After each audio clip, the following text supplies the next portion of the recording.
जय सीताराम बंधुओं। आप लोग कैसे हैं? आशा करते हैं आप लोग बहुत अच्छे से होंगे। तो आगे की कथा आप लोगों को सुनाते हैं। सीता जी का पाताल लोक में प्रवेश करना, अयोध्या यज्ञ का समापन, काल का आगमन इत्यादि। आप लोग अपना प्यार दुलार आशीर्वाद बनाए रखिएगा। तो बोली श्री श्यावर रामचंद्र की जय। ऐसे बचन मानी मम भाई, सिय सन शपथ लेहु तुम जाई। लक्ष्मण जाई शीस सिय नावा, कुशल कही बहु विधि समुझावा। हरि इच्छा सिय मन अस आवा, शेष सहस फड़या दिखावा।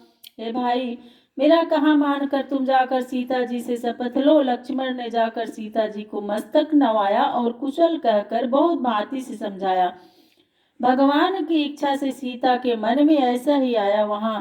तभी वहां 1000 फड़ वाले शेष जी आकर प्रकट हो गए। जाई सभा में जनक दुलारी, सत्य रूप असी गिरा उचारी। मन बच करम बिना भगवाना, सपने हो पुरुष न जानहु आना। तब जानकी जी ने सभा में जाकर यह सत्य स्वरूप वाणी कही, जो मन वचन कर्म से भगवान आर्य पुत्र श्री रामचंद्र जी के अतिरिक्त दूसरे पुरुष का मैंने स्वप्न में भी ध्यान नहीं किया हो। तो धरणी माता सुन लीजय, निज में ठौर मोहि अब दीजय। जब सीता असी गिरा उचारी, बिदरी भूमि शब्द भारी। तो हे धरणी माता सुनिए, मुझको अब अपने में रहने के लिए स्थान दीजिए। जब जानकी ने यह वचन कहे तब बड़ा शब्द हुआ, पृथ्वी फट गई। तेहि में थे अति शुभ्र सुहायो, निर्मल सिंहासन प्रगटायो। ताको सर्प रहे कर धारण, बैठी वसुधा सब जग धारण। उसमें से बड़ा मनोहर निर्मल एक सिंहासन प्रकट हुआ। उसको सहस्त्र मुख शेष आदि सर्प धारण कर रहे थे।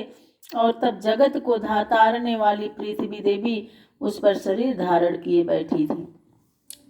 अतुरत गोद सीता तेहि लीन्ही, सावधान करिया शिष दीन्ही।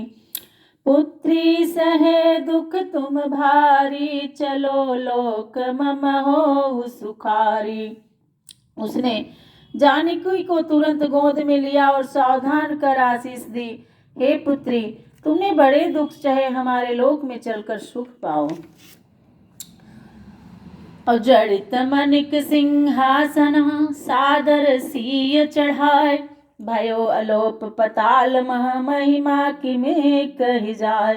शेष जी ने मड़ियों से जड़े हुए सिंहासन पर आदर पूर्वक सीता जी को चढ़ा लिया और उसी मार्ग से पाताल में अलक्षित हो गए। उसकी महिमा कैसे कही जाए।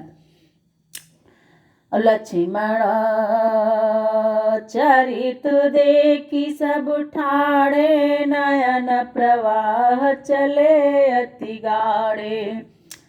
सकल चरित सुनि कृपा निधाना, चलन हमारा सिय मन जाना।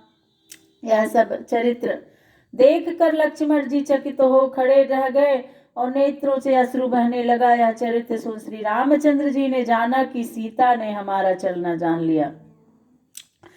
तनय सहित प्रभु निज पुर आए, दीन दान शुभ यज्ञ कराए। जहि जहि विधि गुरु आय सुदीन्हा, कोटि कोटि विधि सो बहु कीन्हा। ऐसा विचार कर अपने पुत्रों सहित श्री रामचंद्र जी ने अयोध्यापुरी चले आए और ब्राह्मणों को दान दे यज्ञ करने लगे। गुरु ने जैसा आज्ञा दी उसे अनेकों प्रकार से किया। कोटिक धेनु धाम धन धरनी, दीन कृपा निधि कोशक बरनी। भोजन विविधि भांति करवाई, विदा किए मुनि वृंद बुलाई। श्री राम जी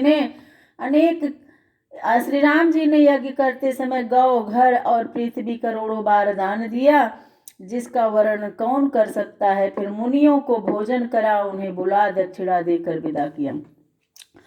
जन कहीं पूजी विदा प्रभु कीन्हा, दो गुर पूजी पदोदक लीन्हा।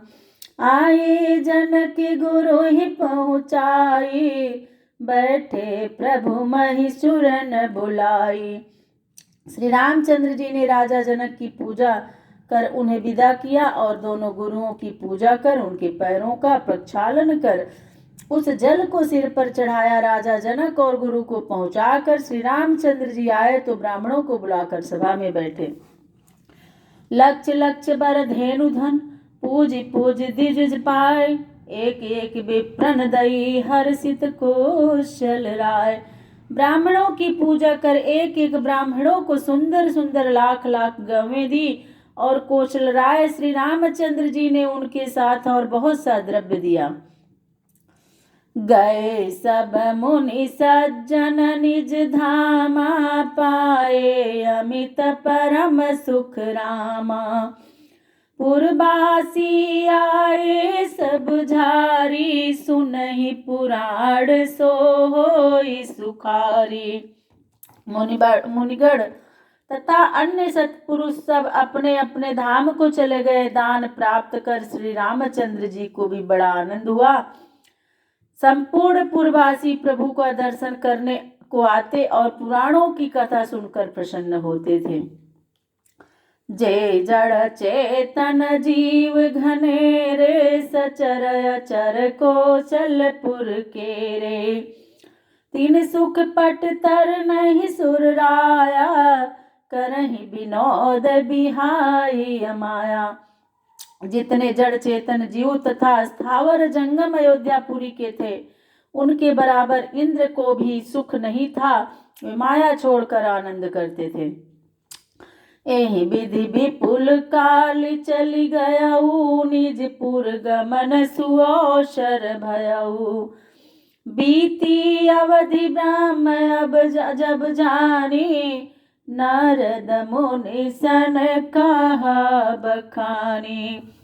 इस प्रकार से जब बहुत समय बीत गया और श्री रामचंद्र जी को अपने लोक में जाने का समय आ गया, जब ब्रह्मा जी ने जाना कि अब श्री रामचंद्र जी के भूलोक में रहने की 11,000 वर्ष की अवधि बीत गई, तब नारद जी से कहा कि निज पुर आवन चहत खरारी, धर्म राज कह करहु हकारी।